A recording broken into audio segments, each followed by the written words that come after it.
Good morning, sports fans from all around the globe. I am your host, Jeff Dawson, East Coast Sports Investors, and this is your breakfast bankroll for Saturday, January 15th, 2022. Already halfway through the month of January. Holy tamale.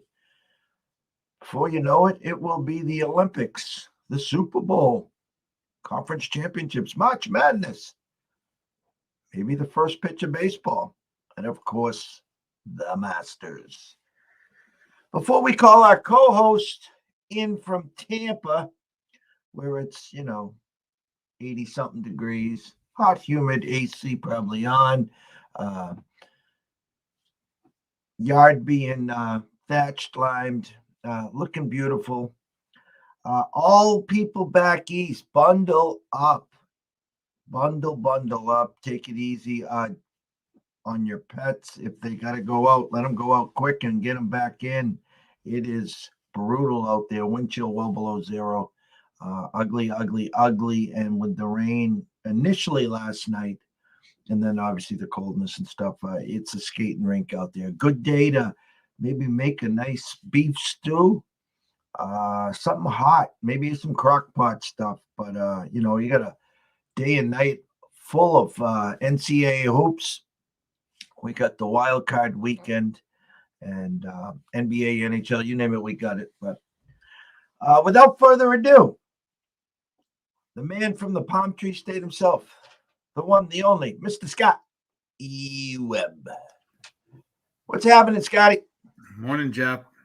And it's not that warm here. It was 48 degrees last night. But I will tell you, I did water the plants yesterday. If it was 48 degrees here, we'd be walking around in tank tops, shorts, and sandals. So, well, if it makes you feel any better, it will be 75 today.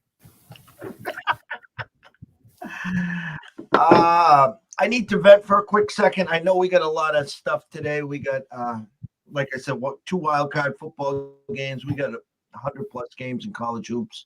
Yada yada yada. ECSI VIPs 1 and 2 last night, and we have been in this rut that we just cannot close out a bleeping game. Yesterday, again, our 2 losses. I tried to dive into a halftime game. The Bonnies have been slow starters, and of course they were last night. We took VCU plus 1.5 first half, down to 40 seconds left. It was 30-28 Bonnies. Bonnies close out on a 4-0-1, win the first half by 6. All right, fine, whatever. Richmond played last night against one of the hotter teams in the country, Davidson. Davidson had a 6-point lead at half. Richmond comes storming back, takes a 6-point lead in the second half. Then it's nip and tuck all the way. Well, long story short, 84-84, 11 seconds left, and in comes this guy named Connors, who prior was 7 for 8 from 3. Well, let's just say he ended the game 8 for 9 from 3. Walk-off three-pointer, 87-84. Thanks for playing. Our only win last night, we had Dallas. We had Dallas to stop the streak.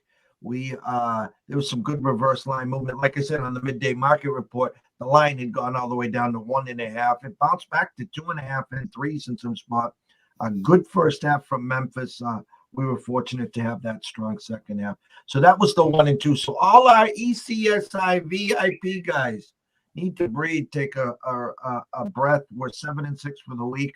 We're still plus money. Just a little upsetting, Scott. When you just do all the work, you don't leave a stone unturned, and you get right there to the finish line, and you just can't close. It's frustrating. It is frustrating. You just can't catch that break to get the momentum going. Yeah, I know what you're saying. I mean, it's if the ball bounces your way a little bit, holy shit, you're just raking in money. And as it doesn't bounce your way, so you're just staying afloat. I get all of that. I mean, And I'm just glad it's not bouncing the wrong way where you just can't catch a break. Sometimes that happens. So um, my night last night in the NBA, just we gave out two plays. I went 1-1. Miami got off to a big lead, and then they gave it all right back. That's what happens in the NBA all the time. And then they got behind a little bit, and then had to pour it on in the fourth quarter and won the game. And they covered the spread. And that was one of those ones where I didn't understand what people were doing. I mean, they were betting on Atlanta there, and I get that. But at the same time, the number moved, so I had to cover less, and that helped out a lot. So the points didn't come into play, but they were close. I mean, they had to cover 4; they won by 6. So that's whoo. And then the other game, I don't like to get in front of a steamroller, and I wasn't going to get in front of Memphis. I played Memphis yesterday, and I don't know what happened. They played a great first half, and then all of a sudden they didn't show up in the second half. I mean, I think they scored 18 points in the third quarter, 19 points in the fourth quarter, and said, "Here we go, that's it, I'm done. Then we're not, I don't give a shit about the streak no more." So, whatever. My thoughts on streaks and stuff are that it's not my job to figure out when they end. It's my job to write them out until they do end, and then when they end, you jump off or get back on or do whatever you're going to do and see if they make another run. So, I can just tell you that basketball team has been playing lights out. Yeah, another team nobody's watching is the Cleveland Cavaliers, and that team that team is winning. They won again last night, and they play again today. That team has been playing over and over and over and over, and these are, I don't know, I think since I've been doing these games on the NBA here for the last week or so, they've been on the road every single game almost, and all they do is go out and basically win these games and at least cover. And it's amazing. And then today they're a road favorite, so I don't like them when you take teams as a road favorite unless they're a pretty good basketball team. But they're above 500 and they're a team that's playing very good basketball. So it's all crazy, and then you get the games like Boston played Philadelphia last night. It was a good spot for Boston to figure out what they were doing, and then they got shellacked. So it's really hard in the NBA because I think a lot of people go into these games and they think that they can apply a cookie cutter methodology to it. And the truth is that there isn't really a cookie cutter methodology to it. This is in my opinion, the most difficult sport to do because you can do all the analytics and numbers and come up with all this stuff like I do. But then you also have to have some sort of an art to it. You have to understand the dynamics of, okay, we just played 8 straight games on the road. This is the 9th one on the road. We're going home the next time. Do they really care about that 9th game on the road? Yeah, and they're getting ready to go home and go see their families and go, whatever. Those guys might not have families. I don't know. I mean, those guys are crazy.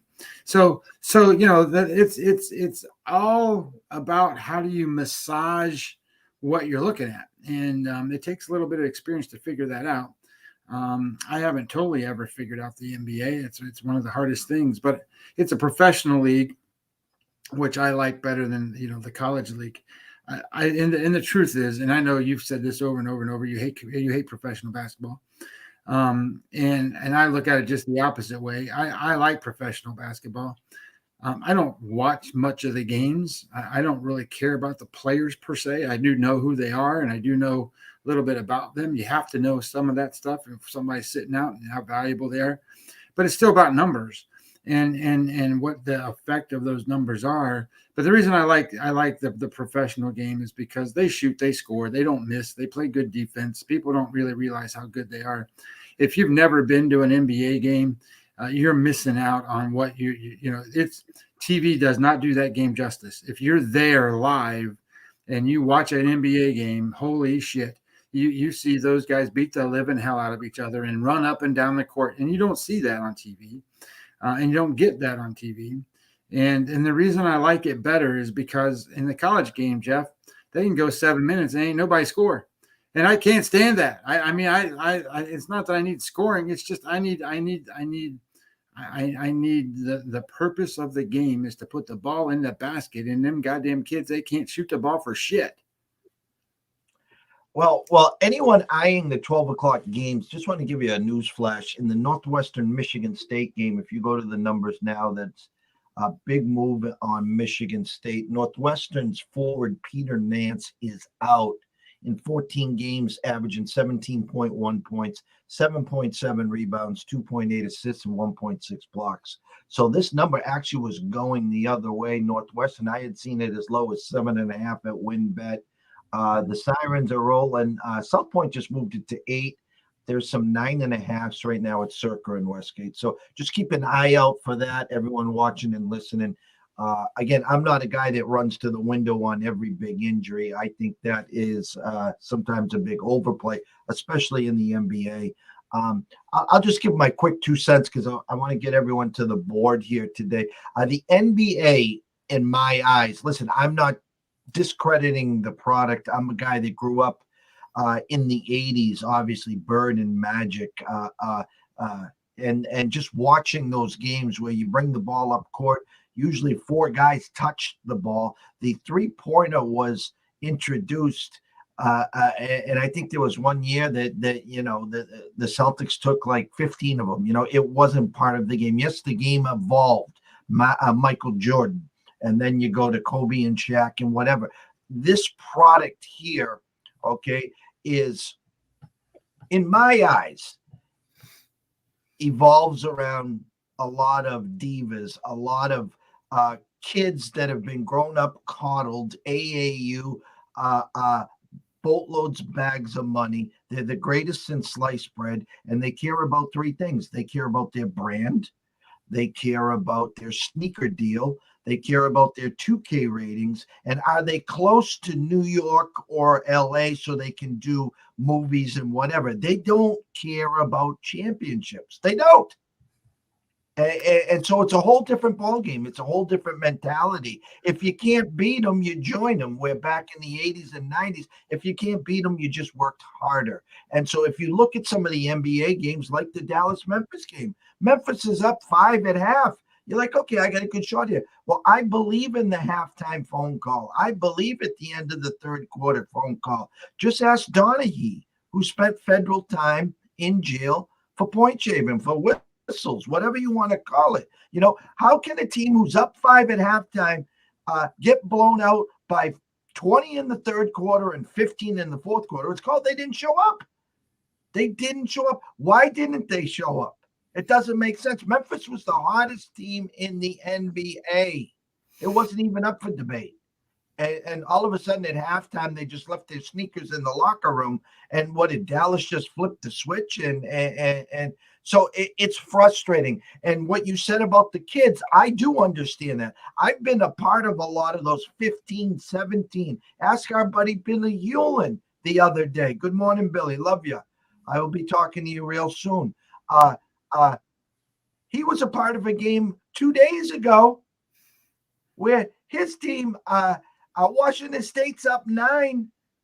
Stanford went on a 23-0 run. You're sitting there pulling you, and he's texting me. He's like, Jeff, it's 10-0, 11-0, 15-0. At that point, I'm like, watch something else. It gets comical because they went 14 minutes without scoring, and they scored 1 point in 15 and a half minutes. So I definitely understand what you're saying. Yeah, I can't. I remember back a long time ago, and I'm not gonna, however long ago it was. Holy crap! But it was when you had Phi Slamma Jamma and all that stuff, and Georgetown was good, and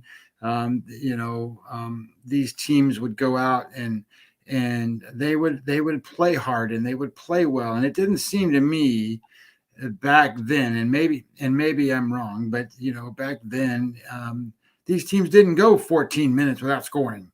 They have just as good of athletes back then as they do today. The game's just evolved, and the game's a little different today than it was back then. But these are all great athletes, and that's the other thing about what you're looking at in the college level versus what you look at in the NBA. The NBA has a world-class level of talent. And in college basketball, it used to be they were the farm system for the NBA. But it really isn't that way anymore. You get these players in the NBA from all over the world, and there's a reason why they only have 2 rounds of the NBA draft. That's it, two rounds in the NBA draft. And the reason is because if you get drafted outside of the 2 rounds, you don't make the team. And secondly, those guys that get drafted in the second round hardly make the team. That's how hard it is to play in the NBA and make a basketball team. It's just unbelievable to me how great those players are. I sent you on your timeline. What is minus 650 get you in a hockey game last night? I saw that. A shootout. And of course, we know no one was running to the window to bet the Avs minus 650. We know that. And they had a Pedro number. Okay. Back in our day, Scotty, Pedro Martinez would be minus 300 or 350, even 400 at Fenway. And he was minus 2.5 runs at home. Okay. So if you wanted to bet Pedro, the Red Sox had to win by a field goal. Okay. That's how dominant Pedro was. And they don't put up those 2.5s anymore. They'll let you bet the 1.5s minus the 180, 190 juice, yada, yada, yada. Well, last night, Colorado opened at minus 390, 400, 425, got steamed to 650, and there was a minus 2.5 on the puck line. That's the first time I've seen that this year. But comically, they won 4-3 in overtime. So hats off to the Coyotes to, making a lot of people sweat there. Again, I don't think a lot of people ran to that window, but I bet you there was a lot of people stubborn enough to use them in, parlays and stuff like that. So I thought that was kind of comical.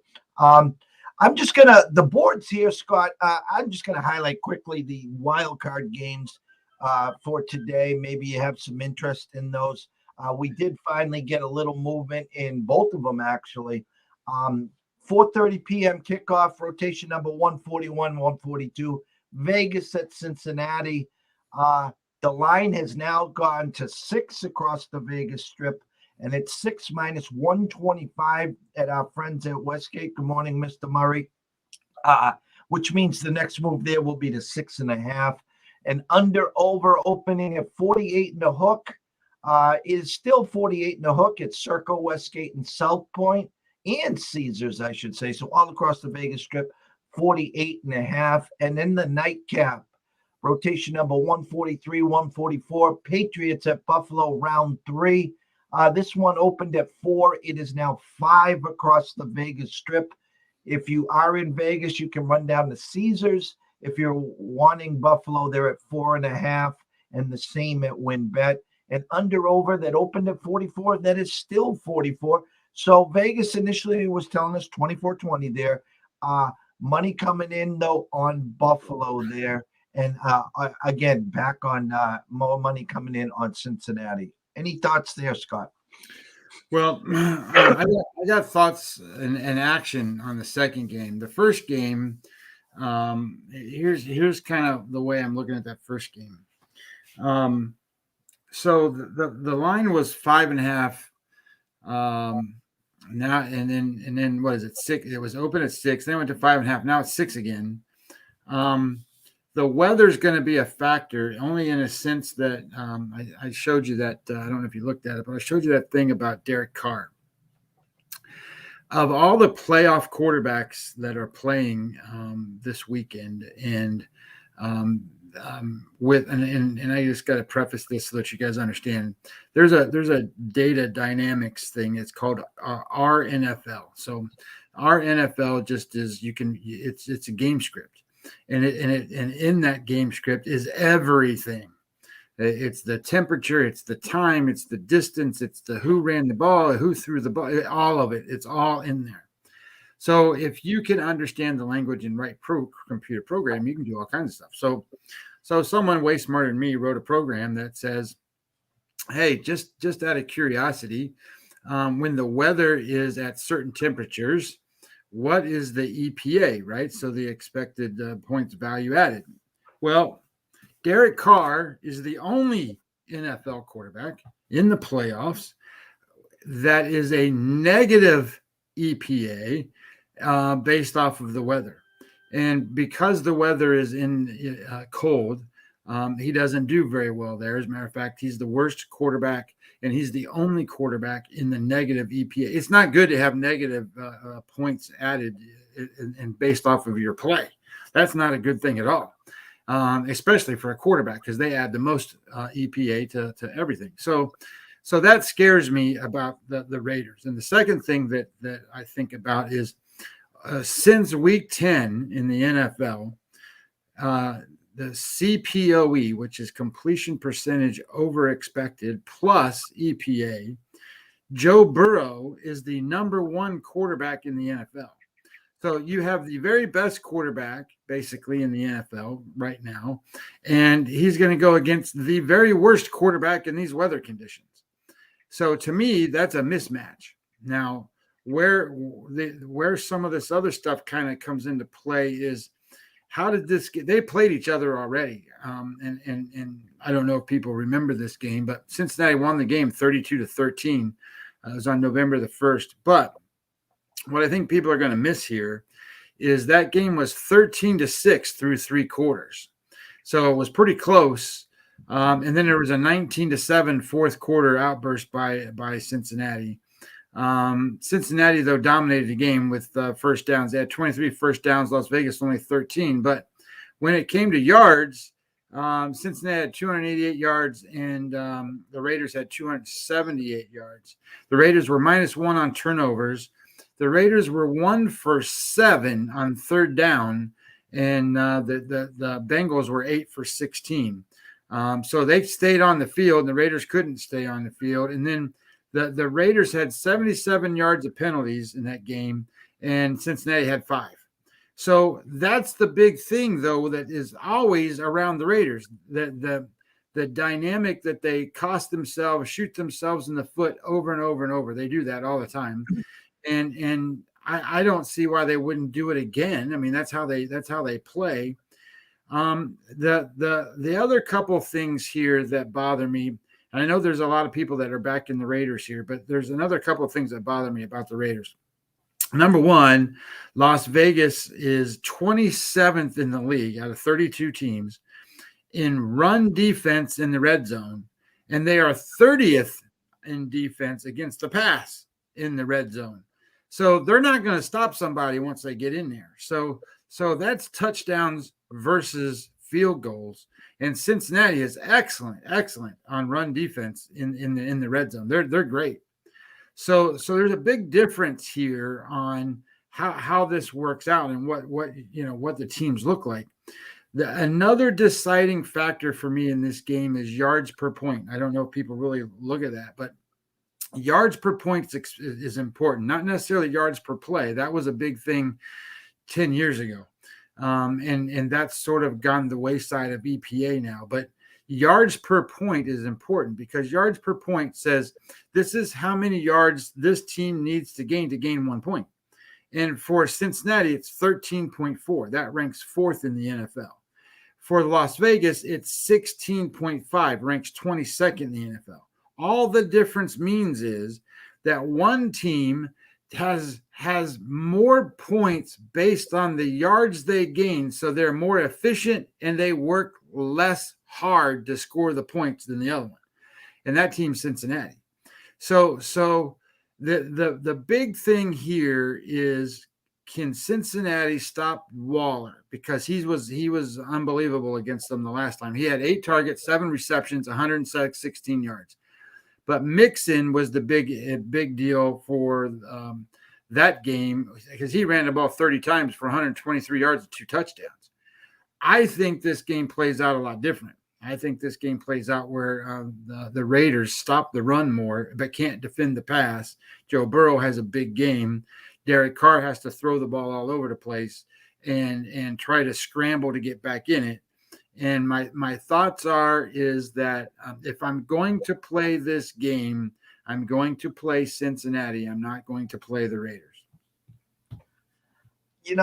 I agree with everything that you said. I remember watching that game, and I remember talking to a lot of people, a lot of fantasy people, and like, oh my God, this game, get everyone in, get the water boy in. This is going to be a shootout at the OK Corral.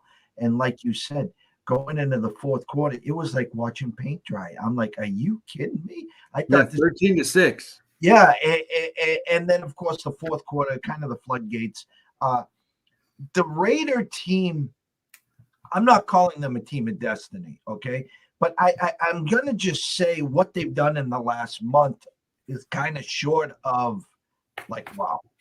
I mean, they were left for dead. They won 2 games I thought they were supposed to win. They went into Indy. No one gave them a chance. I didn't give them a chance. Social media showed didn't give them a chance, and they win that game outright. And then they come back home, winning in, or sarcastically tying in. And they, technically that was a playoff game. And then they beat the Chargers. What I don't think the Raiders get enough credit for is their front seven on defense. They put a lot of pressure on quarterbacks on both sides. And listen, Joe's last game that he played, he tweaked the knee. I'm not saying he's not fine. He rested last week. He's not one of the best mobile quarterbacks in the game. He's no Josh Allen or Lamar Jackson, let's say. Can he throw the ball? Of course he can. Man, that kid's special, and he's got some special wide receivers. So I think from a Raiders standpoint, the fact that they played on Sunday night, the fact that they played till midnight, the fact that they're playing Saturday at 4:30, it kind of cracks me up that the NFL does this. I mean, they kind of stuck it to the Raiders right here. They could have put them on at late night or at least on Sunday. Give them some fair advantage here. With all that said, though, I don't think they're great from coming from behind. I think they need to set the tone. I think they need to get Josh Jacobs going. I think, again, like you said, Waller's been MIA since that game. He's nowhere but found. So Hunter Renfro, again, has been a receptions machine. Both teams have unbelievable field goal kickers. So the longer this game goes close, either team's got weapons there in the field goal kicking game. So who wins the turnover battle? Who wins the time of possession battle? Now, again, Bengals get the ball 2 plays and, 70 yards to Chase or T. Higgins. I get that. The Raiders don't have that explosiveness. So, I think the Raiders got to control the ball. I think they got to win the time of possession. I think they got to obviously win the turnover battle in the red zone. Are you turning those possessions into touchdowns or field goals? All points that, again, it's wild card weekend. One of these games, Scott, is going to shock the world. One of these teams that is the 6-point underdog, 49ers public trendy dog. The Patriots initially were that public trendy dog. They're not anymore. And then, no one thinks the Steelers, obviously, 13-point underdogs, are going to beat Kansas City. So where is the wildness coming from? I personally think, and I'll have egg on my face tomorrow morning when we talk, I think the Raiders are a live dog here. Well, I think that goes back to a couple of things. One, you talked about them winning to get in, and they've been playing playoff games for the last month. They won 4 straight games to make the playoffs. They are 3-3 against playoff teams. Cincinnati is 4-2 against playoff teams, but you got to remember 2 of those games are against Pittsburgh. Not that I want to say Pittsburgh's not a playoff team, but they're not necessarily the caliber of Buffalo or New England or something like that. Anyway, that being said, the other thing that I found kind of interesting is that the Raiders don't have a head coach. So what's the preparation going to be like, and what is it going to, I think my opinions is that you go there, you make these playoffs, and you do different things. And the first time in is a learning experience. It's not like, I get it, you're planning to win the game and all that stuff, but I don't think it happens that way. I think your first time experience when you go to these things is okay, I just learned a hell of a lot. I know what to do the next time I get here, and maybe I'm a better coach for it. Cincinnati's in the same spot, though. I mean, the Taylor there, he's never been into these spots. So you've got some inexperience at the leadership helm.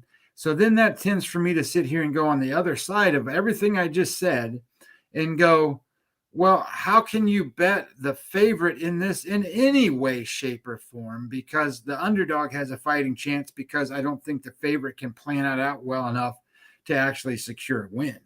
So that's, I'm so conflicted on the game, because in my own mind, I sit here and go, there's no way I can't bet the Bengals. And then I can come up with 16 different reasons to bet against the Bengals.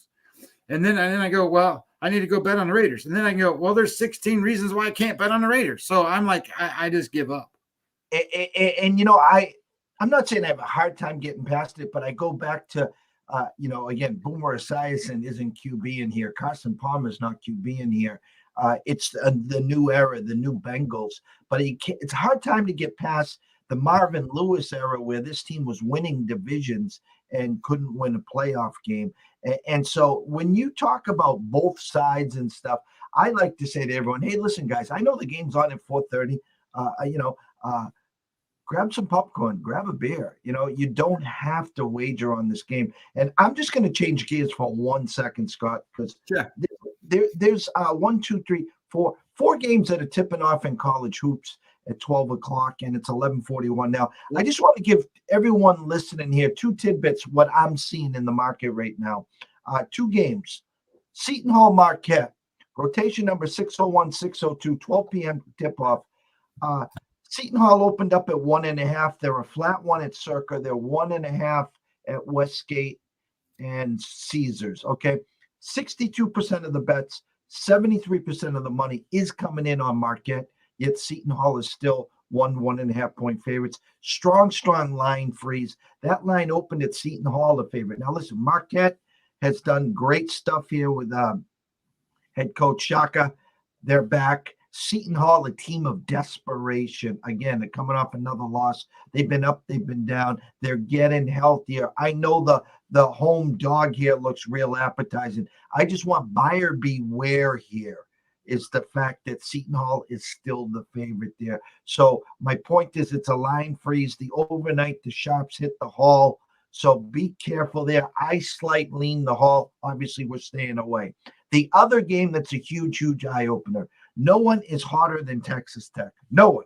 Meaning these guys just ripped through Kansas, ripped through Baylor. They are in conference play. They are on fire. They go to Kansas State today. They opened up 6-point favorites. They are now 5-point favorites on the Vegas Strip and 4.5 at our friends at South Point. Good morning, Chris. Good morning, Beeson. Good morning, Mr. Vaccaro.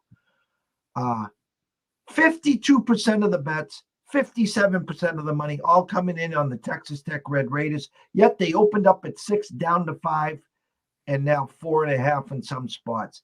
So huge, huge reverse line movement. So anyone listening here that's bored, that needs to scratch an itch,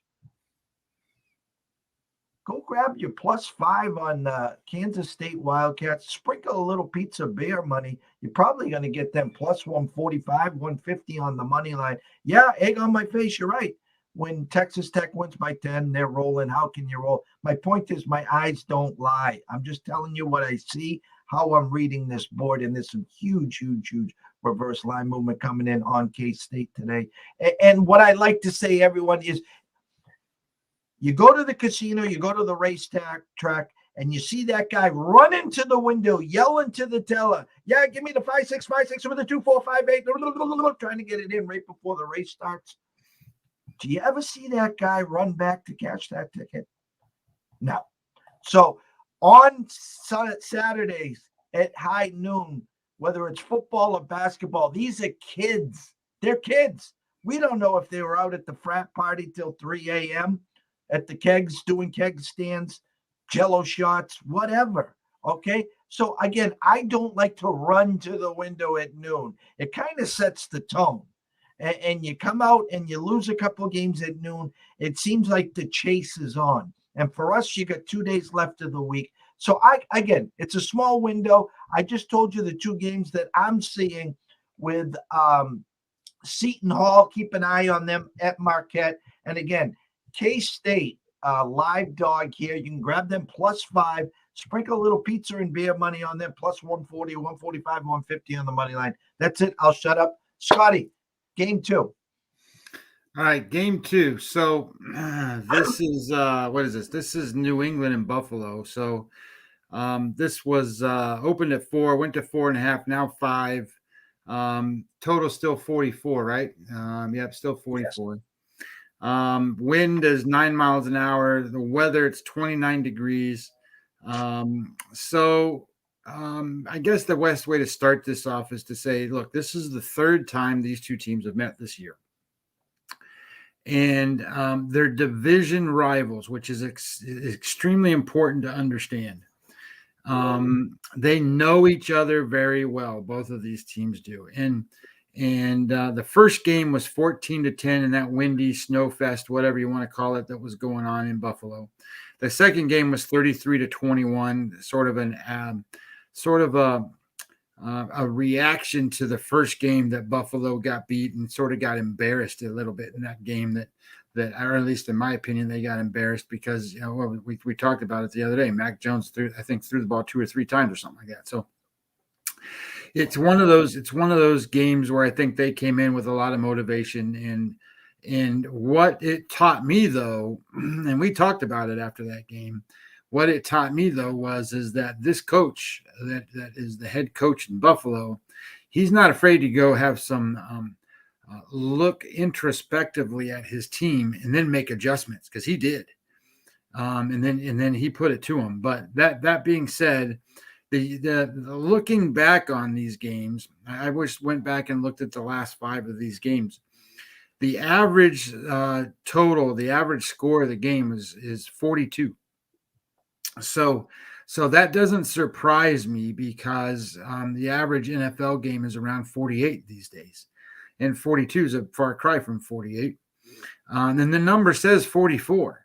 So, yes, this is a cold game. And this isn't Tom Brady out there. This is Mac Jones. And I get it. On the other side, it's not Jim Kelly either. So the reality is these are guys. And one, we talked about the kid coming out, Josh Allen being from Wyoming and being used to the cold and all that stuff. And Mac Jones being in Alabama, and he's not necessarily used to the cold. He's getting there probably a little bit. But they don't have a big history. So EPA-wise in the cold and all that stuff is kind of even between these two guys. But a couple of things that stand out to me in this game. I think because they know each other really well, I think they're going to make more adjustments. I think that whatever worked the previous game is not going to work this time. I think they'll kind of stand pat on whatever worked the first game isn't going to work this game either. So that tends for me to look at it and go, New England, they can run the ball against this Buffalo defense. Their EPA rushing is 4th. Buffalo's defense is 25th. And where the big advantage is when they go off left tackle, they've got a pretty good edge there running to the left end of the left tackle. Now success rate is a little bit different, and that shows Buffalo has success both rushing and passing. Now success rate is a little different than EPA. Obviously, EPA is what happened on your play. Did you gain the yardage that you were looking to gain? Did it help you get the first down? Did it help you make more points? Success rate basically is did you get a first down? Did you put yourself into a good position? That kind of stuff. So it's success rate of the play. So it's a little bit different, and they kind of go hand in hand, but they're a little bit different. What I also learned by looking at certain things in this game is Josh Allen is a terrible third down quarterback. On third down, his passer rate drops dramatically. And you'll know this probably better than most, Jeff. When you look at Mac Jones, he's not a good passer rating efficiency guy on deep balls. He can't throw the ball deep very well. Now he throws the ball deep. He has to, but he's not a good passer when he throws the ball deep. And let me interject there for 1 second. It's like this, Scotty. Let's just say your best pitch is a slider. Sure. And the catcher keeps throwing the one down, and you got to keep throwing the fastball. And your catcher doesn't want you to throw the slider. The manager doesn't want you to throw the slider. And you're shaking your head like, guys, my best pitch is the slider. I'm not saying Mac Jones throws a deep ball like Warren Moon or like Dan Marino. But the fact of the matter is that Josh McDaniel and Bill Belichick won't allow him to throw the deep ball. Yeah.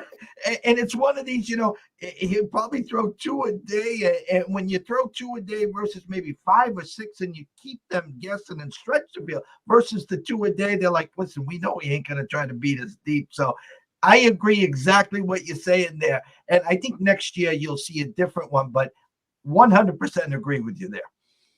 So a couple of things stand out. Number one, I think the adjustments matter in this game. I think the division rivalries matter in this game.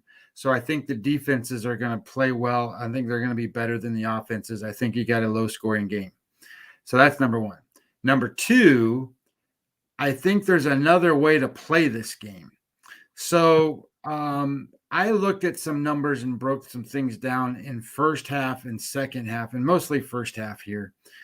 Because the second half is more like playing the full game. So New England has an edge here in the first half. So the first half efficiency of New England's offense in the red zone, they got to get to the red zone. They're 58% in the first quarter, and they're 52% in the second quarter. Buffalo's offense, 42% and 37%. Now, that all switches up in the third quarter and the fourth quarter, where Buffalo is much better. They're a better closing team than they are an opening team than what New England is. Now, defensively, New England in the first quarter is a 56% efficient success rate defense. That's really good. But in the second quarter, they're only 26%. So you need to get them to score a little bit early, because it's very likely New England takes the lead early in this game. Defensively for Buffalo, it's 27% and 54%. So the way I saw this game is to go, I'm going to play under 44, first of all, and I'm going to play New England +3 in the first half. I've talked, locals have talked, we've talked at length. It's kind of funny, this Patriot team, when you go back on their season, great front runners. They get out early and they're box to wire. What happened the last 4 weeks, they were sitting in the number 1 spot. They controlled their own destiny. They go to Indy, lay an egg. They were getting crushed, and then I think Mac got them 17 points in the fourth quarter. They go box to wire. They put up a 50 burger against the Jazz. I'm sorry, they lose to Buffalo at home. They just, again, got hit in the mouth a few times. They were down 10, 13, 14, couldn't rally the troops. Then they put the 50 burger up against the Jags. Then they travel to South Beach. And what happens? Dolphins score, pick 6. Dolphins score. It's 14-0. It's thanks for playing. And so I like the thought process. I like that angle. They're giving you a field goal, first of all. I'm not saying I'll go. Here's the lock of the day. And I've never used that word here. Never once have I used the lock of the day. I will guarantee you Mac will throw the ball more than 2 times this game. How's that?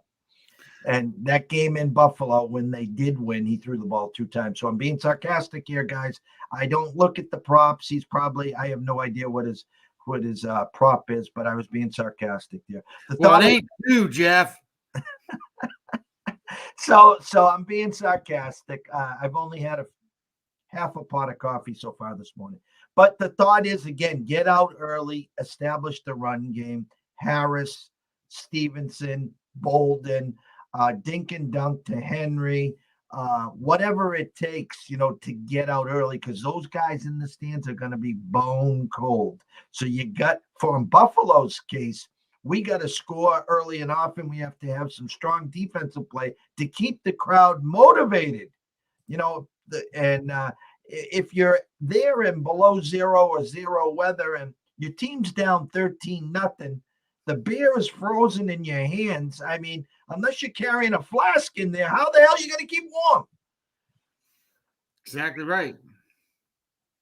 I just think that that's the way to play this game. I think I was talking about that Raider game. I swear to God, I want to bet on the Bengals.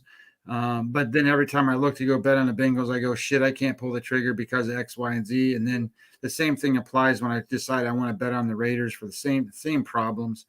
But I don't really have that fear in this game, and I'm not really. I don't think I'm really stretching anything here by asking New England to do something they ain't never done or can't do. And I think it's going to be two teams that play good defense, two well coached teams that are going to make it hard on the offenses. And I think that because of that and the way New England usually gets out to a good start, I think that's the way to bet it is take the +3. I mean the line's 5, so I mean you're getting a little bit of value just in that. So take the +3 at the beginning of the game, and then play the game under the 44, and then I haven't made a selection yet in the NBA. I've got a couple things that I looked at early, but the lines are changing around. Like that the Miami and the Sixers play today. The early line was 207.5. I wanted to play it over the 207.5, and now it's up to 210.5, 211. My numbers show 220. So sure, you could still bet that over, but that takes some of that value out of that. And I don't know that I'm going to go with that. I did like Portland and Washington. I like that game over the number of 218.5. It's now down to 216. And I think the reason that it's being bet down is because Bradley Beal's not going to play. But I don't think people realize how bad Portland's defense is. I mean, Jesus, that's that team that can't field anybody. And now they're playing on the road, and their defensive efficiency on the road is they give up 120 points in 97 possessions. That's not very good at all. I mean, that's holy shit. That's oh my God, that's really bad. Not that Washington is out there killing anybody, but I still think that they can get over what is the line down to right now? 216. I kind of like that one. And I might even play that one at 216, being over 216. I kind of like it. And then I'm trying to see if there was anything else that I liked. The Clippers and San Antonio game. I like that game under 218. What is it now? That's 219, 220. I'm good with that. I like that a lot because those are two teams that don't score very much. The actual Clippers are so banged up, and they don't have any of their starters out there that they're not scoring very many points at all lately. So I'm way good with that. The Clippers, they scored 99 points on 96.7 possessions. So almost the worst in the NBA. There's only a handful of teams that are at 99 points on the possessions. So I'm good with that. So theoretically, I guess I'm giving out 2 plays on basketball today, and it looks like that's going to be Washington, Portland over 216, and it looks like it's going to be the Clippers in San Antonio under 219.5. 2 quick things. Good morning, Phil. Actually, Phil, one of our newer family members, joined us a week ago from Indiana. An amazing, great guy. We were able to talk for an hour and change last Saturday, exchanging some stories. Good morning, Phil. And Billy, as what you're saying is a trap, we've talked at length, you and I, about the sometimes if it looks too good, you are 100% correct. Because how many people are going to go to the window and bet Kansas State at this point? Only the public and the squares are going to run to the window and bet Texas Tech because they see what they've seen last, beating Baylor, beating Kansas. It's the sharps like us that see a number that opened at 6 that dropped to 5 as low as 4.5, which says, hey, guys, nice reverse line movement on K-State. So someone will have egg in their face, sir. Like I says, it's noon. I'm not running to the window. I'm sitting back. I'm going to grab another cup of coffee as we wrap up here. I'm going to get ready so all the ECSI VIP family members can get their alert ready for later this afternoon and this evening. But again, Seton Hall now just went to 2 at the Westgate. So the Seton Hall Marquette game, they were favored for a reason. I do lean Seton Hall money line, and like I said, I'm not telling you to put a full unit or anything like that on K State. It just caught our eyes. It is now down to 4.5. So we know Texas Tech wins by 20, Billy, and your trap is correct. So, anyways, I'll be talking to you soon, sir. So behave. Um, all right, a lot of information. We broke down both NFL games. You got in some NBA games. I gave some people some information early on the high noon games in college hoops.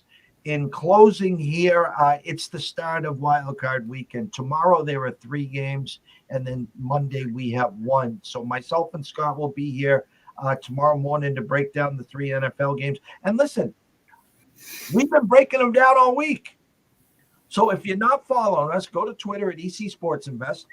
Go to Webby20MLB. Follow Scott. We'll follow you back. We'll answer any DM you want. Follow our timeline. Better yet, go over to YouTube, East Coast Sports Investors. Subscribe. It's free.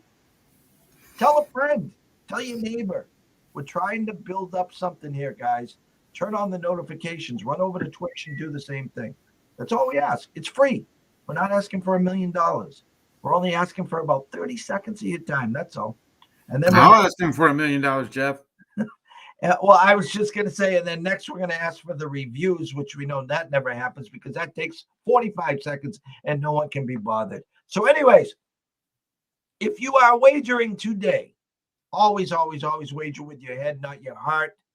If you have a problem, pick up the phone. There's an 800 number. Ask for help. Why? Because we care. We want you here today, tomorrow, next week, next month, through 2022 and beyond. Always wager and invest responsibly. Have a day. Stay in your lane. Have some fun with this. Tomorrow's a new day, and Monday's a new week, a new beginning, a new start.